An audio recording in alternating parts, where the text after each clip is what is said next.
नमस्कार। गाजीपुर टुडे के लिए मैं फूलचंद सिंह।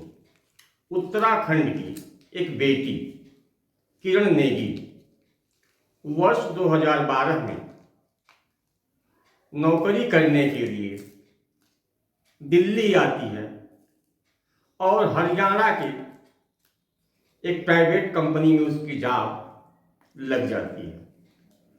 किरण अपने दिल्ली के निवास स्थान से प्रतिदिन हरियाणा अपने कार्यस्थल पे जाती है और शाम को कार्य करने के बाद आती है। इत्तेफाक से जब वो किरण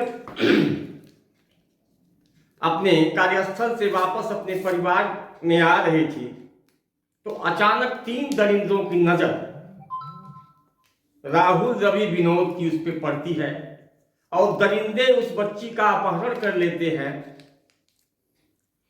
3 दिन तक उस बच्ची के साथ रेप करते हैं, हैवानियत करते हैं। रेप करने के बाद उसके स्तन को काट लेते हैं, वहां तेजाब डाल के जला देते हैं, उसकी आंखों में तेजाब डाल के फोड़ देते हैं, यहां तक कि उसके प्राइवेट पार्ट में टूटी हुई बोतल बियर की घुसेड़ देते हैं। 3 दिन के बाद हरियाणा के रेवाड़ी में सड़क के किनारे मासूम की लाश मिलती है। पुलिस मासूम का पोस्टमार्टम कराती है। पोस्टमार्टम करने वाला डॉक्टर, आप कल्पना कीजिए कि पोस्टमार्टम करने वाला डॉक्टर किरण की लाश को देखकर बेहोश हो जाता है, लेकिन फिर इसके बाद जब होश में आता है तो किरण की विभत्स लाश का पोस्टमार्टम करता है, रिपोर्ट बनाता है। पोस्टमार्टम रिपोर्ट के आधार पे पुलिस इन्वेस्टिगेशन करती है और तीनों आरोपियों को गिरफ्तार करती है, कोर्ट में पेश करती है। 2 वर्ष तक चले मुकदमे के बाद लोअर कोर्ट ने तीनों आरोपियों को फांसी की सजा सुनाई। 2 वर्ष तक चले मुकदमे के बाद लोअर कोर्ट ने तीनों आरोपियों को फांसी की सजा सुनाई। तीनों आरोपी दरिंदे अपने बचाव के लिए हाई कोर्ट में अपील करते हैं।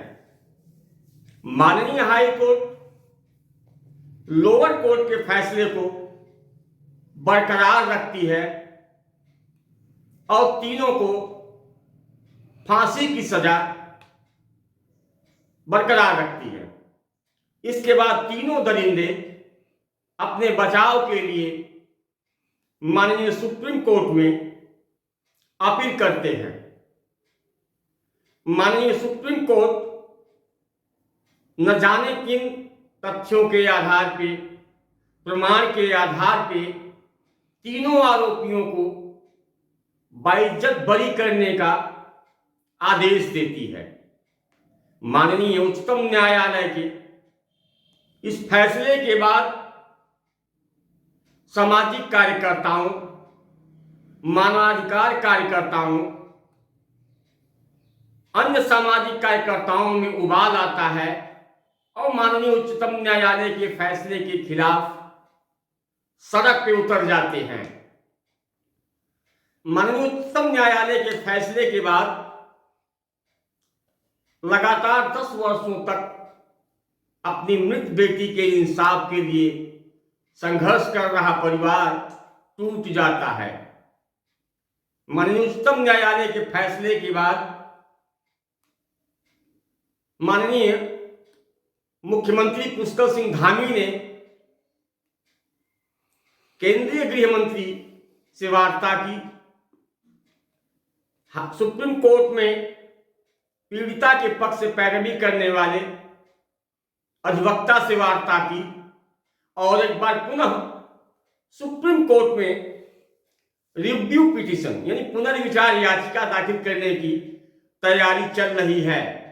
आगे देखेंगे आप कि माननीय उच्चतम न्यायालय का फैसला आने के बाद पीड़िता की मां ने क्या कहा और सामाजिक कार्यकर्ताओं ने सड़कों पे विरोध प्रदर्शित करते हुए क्या कहा, आप उनके वीडियो को भी अवश्य देखें। लेकिन एक निवेदन है आपसे, यदि आपने गाजीपुर टुडे के यूट्यूब चैनल को सब्सक्राइब नहीं किया है तो आप यूट्यूब चैनल को सब्सक्राइब करें और बेल आइकन को अवश्य दबाएं। जय हिंद।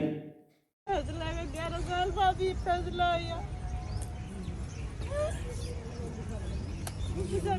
करते हार गए मैडम, हम हार गई। मैं मिला पाई मिला चुको। देखते क्या है मुझे कुछ पता नहीं, कुछ तो गड़बड़ हुई है, कुछ तो गड़बड़ है। इसी इंतजार में जी रही थी मैं, तुम्हें जीने की इच्छा खत्म होगी। सब मिल जाएगा, मेरे बेटे को इंसाफ मिल जाएगा। नहीं मिला कहाँ जाऊँ? फांसी की सजा दी जाए, सबूतों के अभाव में बरी कर दिया और इस समय प्रदर्शन चल रहा है सुप्रीम कोर्ट के बाहर। क्या मांग कर रहे हैं आप लोग? फांसी दो बलात्कारियों को, वापस लो।